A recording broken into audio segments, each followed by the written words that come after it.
The amplifier comes pre-assembled with the most popular size sound tube and medium-size ear dome.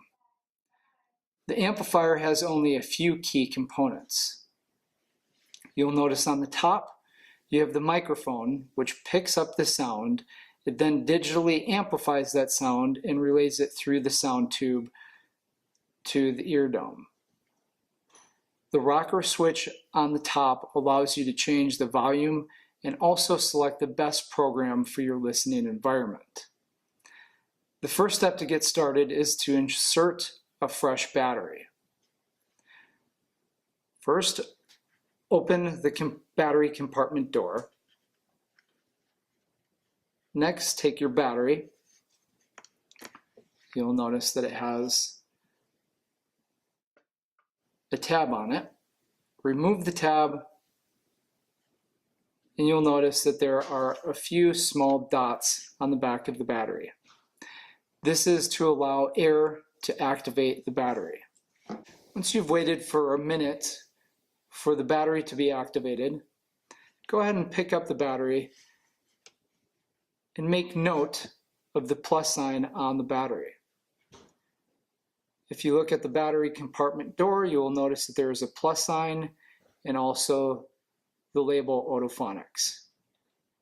Make sure that the plus sign on the battery is lined up with the Otofonix label. Close the door and you are ready to go. It's important to note that if the battery door does not close very easily, do not force it to close, as you may have inserted the battery backwards. Closing the compartment door turns your amplifier on, and opening the door turns the amplifier off. We do recommend that you open the compartment door for the battery when you go to bed at night to conserve battery power. When you wake up in the morning, simply close the battery compartment door and you're ready to go. To begin using the Otofonix hearing amplifier, position the device behind the ear. Take the ear tip and insert it into the ear canal. The stabilizer bar will prevent you from inserting it too far. The sound tube should fit flush against your ear. And lastly, position the tail of the stabilizer bar into the bowl of the ear.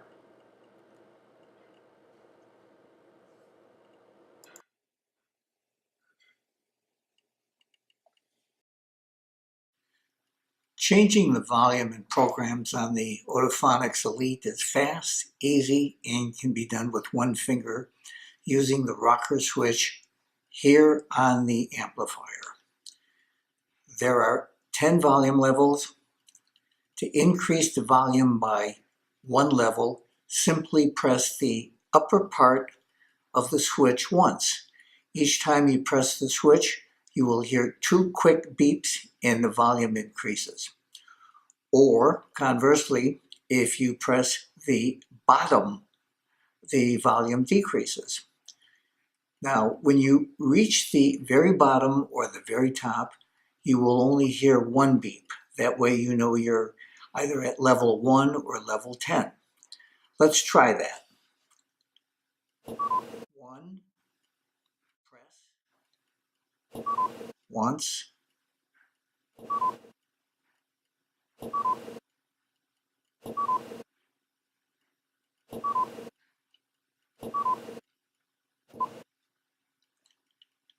now you know you're at level 10 because we only heard 1 beep. Now let's try changing the programs. Again, you will be pressing the switch either up or down. This time, however, you will press the switch and hold it down for 3 seconds. Initially, you'll hear 2 quick beeps, but after 3 seconds, you will hear a series of beeps. 2 beeps means that you are in program 2, 3 beeps in program 3, and so forth.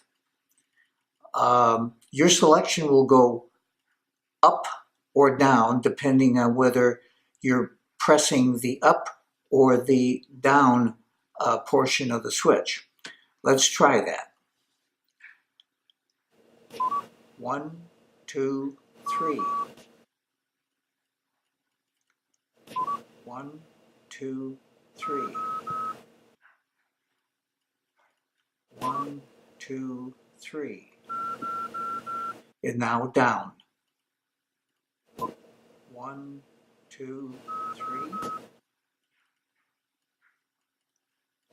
1, 2, 3.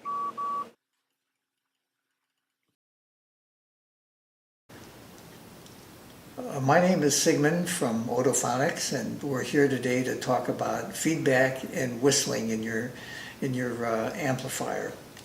Years ago, feedback and whistling used to be a big problem for hearing aid wearers, but modern digital technology has significantly reduced this problem.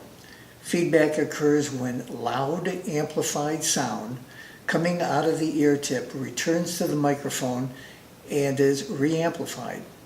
The major cause of feedback many years ago was the big, powerful analog hearing devices together with poorly fitting ear mold in patients with a more severe hearing loss.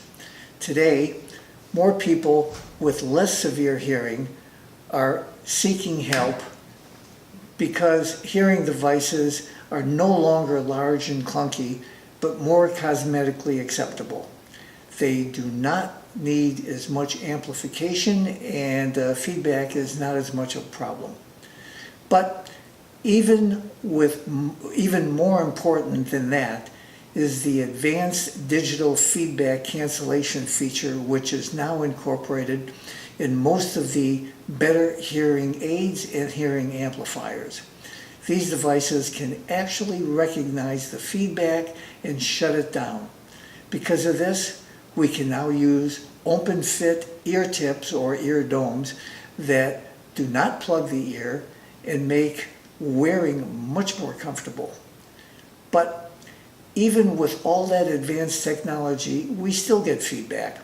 And most of that feedback is easily explained and correctable. It does not mean that there's anything wrong with your amplifier. Let me explain. Feedback occurs when any object comes in close contact with your ear, such as your hand, for example. When you first insert the amplifier in your ear, you may get feedback. When you go to change the volume or program, you may get feedback. If a hat or a shirt collar or a scarf gets too close to your ear, you may get feedback. All of this is normal and does not require correcting. Your amplifier is not defective or broken. Now, this feedback can also be of help to you. Suppose your amplifier doesn't seem to be working. A quick way to determine if your battery is dead is to cup your ear. If you get feedback, your battery is fine. By cupping your ear, you can hear feedback. You might want to just adjust the volume. If you don't get feedback, your battery may indeed be dead. You want to start your troubleshooting by replacing that battery. If after replacing the battery your amplifier is still not working, then the ear dome or sound tube may be plugged with wax. This is a very, very common problem. To check this, remove the sound tube from the amplifier and cup it in your hands. If you get feedback, your amplifier is probably okay and you just have wax plugging your ear dome or sound tube.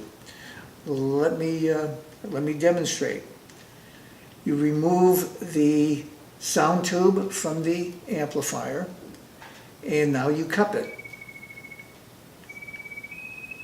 You hear the feedback. That means that the amplifier itself is fine. Your problem is that your tube or your ear dome is plugged with wax and you need to correct that. Now suppose you don't get feedback and you're sure that you have a good battery in your amplifier. It probably needs to be sent back to us for further evaluation. And lastly, When you first unpack your amplifier and insert a battery, if you get a whistling sound, your volume level is way too high. What you want to do first is reduce the volume to level 1 by repeatedly pressing the rocker switch down. You'll then be able to insert it into your ear without feedback. Then you can adjust it to your comfortable listening level. You might want to start at volume 5 and program 1.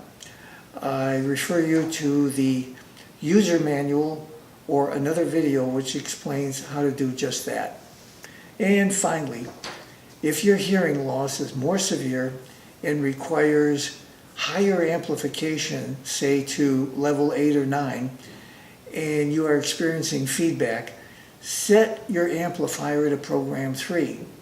We have found that program 3 solves that problem in over 90% of our clients. If it does not, you may want to see an audiologist and be fitted with a hearing aid. I hope that this tutorial was helpful, and thank you for watching.